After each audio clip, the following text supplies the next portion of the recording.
Heute reden wir kurz über die wohl seltensten Pokémon in Pokémon Go und ich werde euch einige Tipps geben, wie ihr schneller an 100er rankommt. Die sogenannten 100er, also 100% IV-Pokémon, sind Pokémon, die alle drei Werte Ausdauer, Angriff und Verteidigen auf dem Wert 15 haben. Wir reden hier also von einem perfekten Pokémon. Die Chancen auf ein 100% Pokémon sind auch tatsächlich geringer als ein Shiny-Pokémon anzutreffen. Was wohl noch seltener ist ein 100% Shiny Pokémon, sprich ein Shundo. Doch damit das Video nicht zu lange geht, gehen wir jetzt mal direkt auf jede Art, wie man ein 100er Pokémon bekommen kann, ein. Und zwar, solltet ihr ein Pokémon der Wildnis als 100er treffen wollen, ist die Chance hier 1 zu 4096. Die Chance hier ist am geringsten, da jeder Wert mindestens auf 0 sein kann. Allerdings steigt die Chance, wenn ihr ein Pokémon mit Wetterboost fangt, so werden die Chancen zu 1 zu 1728. Ein wettergeboostetes Pokémon hat mindestens die Werte auf 4.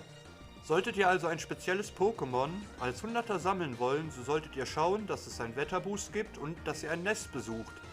Die Chance, einem 100% Pokémon aus Raids, Eiern oder Quests zu begegnen, beträgt 1 zu 217. Der Mindestwert beträgt hier 10. Ich muss hier da tatsächlich sagen, hier habe ich die beste Chance bis jetzt gehabt, ein 100er zu bekommen, allerdings kommen nachher noch bessere Varianten. Ich werde jetzt nicht auf jeden Tausch eingehen, sondern bleibe ich hier beim besten Freund und hier beträgt die Rate 1 zu 1331. Hier ist jeder Mindestwert auf 5.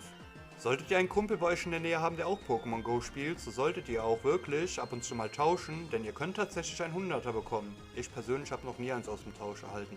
Machen wir weiter. Wir kommen jetzt zu den 3 besten Möglichkeiten und hier sind tatsächlich die Krypto-Pokémon ohne Wetterboost, haben eine Chance von 1 zu 153, um ein 100er zu sein. Der Mindestwert von einem Krypto-Pokémon kann aber auch auf 0 sein, doch ihr bekommt plus 2 durch das Erlösen. Solltet ihr die Möglichkeit haben, solltet ihr also wirklich immer die Go-Rockets besiegen und auf die IV achten. Doch was ist, wenn ihr ein Krypto-Pokémon mit dem Wetterboost fangt? Hier sind wir jetzt tatsächlich bei den mitunter höchsten Wahrscheinlichkeiten und hier beträgt die Wahrscheinlichkeit 1 zu 24. Jeder Mindestwert ist auf 4 und bekommt plus 2 durchs Erlösen.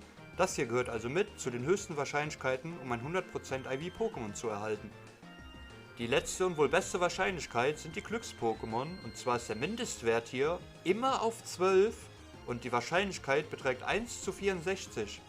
Solltet ihr also mit jemandem ein Glücksfreund sein, solltet ihr das tauschen, was ihr unbedingt als gutes Pokémon haben wollt. Doch bedenkt, ein legendäres, mysteriöses oder shiny Pokémon braucht einen Spezialtausch und diesen könnt ihr nur einmal pro Tag durchführen.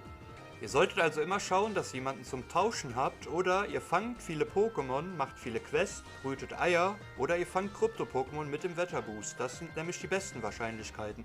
Damit war es auch schon mit dem kurzen Video. Wenn euch das Video gefallen hat, lasst mir doch bitte einen Daumen nach oben da. Auch über einen Kommentar würde ich mich sehr freuen. Und ich würde sagen, haut rein, wir sehen uns hoffentlich beim nächsten Mal wieder.